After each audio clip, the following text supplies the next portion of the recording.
Assalamualaikum warahmatullahi wabarakatuh. Pada video kali ini saya akan membahas ada 3 poin penting yang wajib kalian ketahui dalam kontrak perjanjian di pinjaman online.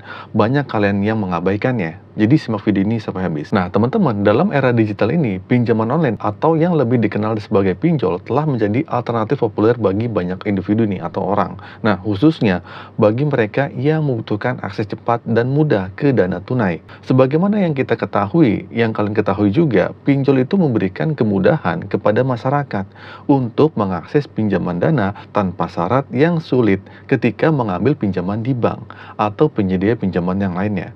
Namun sebagai peminjam, kalian tuh tidak boleh terlena dengan kemudahan yang diberikan. Kalian juga harus tetap berhati-hati dalam mengelola pinjaman online atau alias pinjol ini. Nah, salah satu langkah penting yang harus dilakukan adalah memeriksa dengan sesama kontrak perjanjian sebelum dana dicairkan. Nah, di sini terdapat beberapa poin penting yang wajib diperiksa agar tidak menimbulkan masalah di kemudian hari. Nah, berikut ada 3 poin penting yang dimaksud.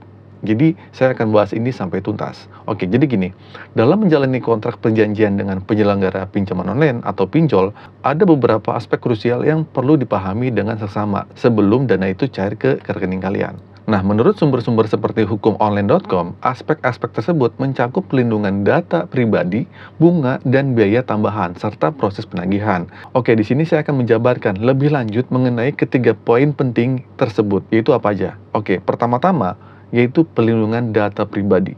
Ya, ini merupakan hal yang tak bisa diabaikan dalam kontrak perjanjian di pinjol. Data pribadi itu adalah aset berharga yang harus dijaga keamanannya, ya.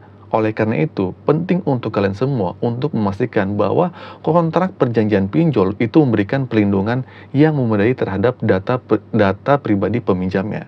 Nah, jika terdapat kekurangan atau ketidakjelasan dalam hal ini, sebaiknya pertimbangkan kembali untuk meminjam atau mencarikan pinjaman kalian. Karena mengingat risiko yang mungkin timbul di masa depannya.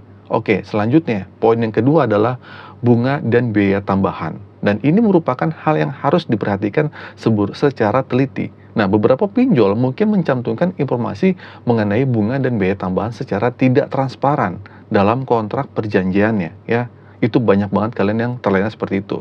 Nah, oleh karena itu, sangat penting bagi peminjam untuk memeriksa dengan cermat setiap detail terkait bunga dan biaya tambahan yang mungkin dikenakan. Nah, dengan demikian nih, peminjam itu dapat menghindari jebakan yang mungkin dilakukan oleh penyelenggara pinjol yang tidak bertanggung jawab. Nah, oke, selanjutnya, poin yang ketiga adalah alur penagihannya. Nah, ini merupakan hal yang tak kalah penting untuk dipahami dalam kontrak perjanjian pinjol. Nah, peminjam ini perlu memahami dengan jelas bagaimana proses penagihan akan dilakukan oleh penyelenggara pinjol dalam situasi di mana peminjam terlambat membayar cicilan.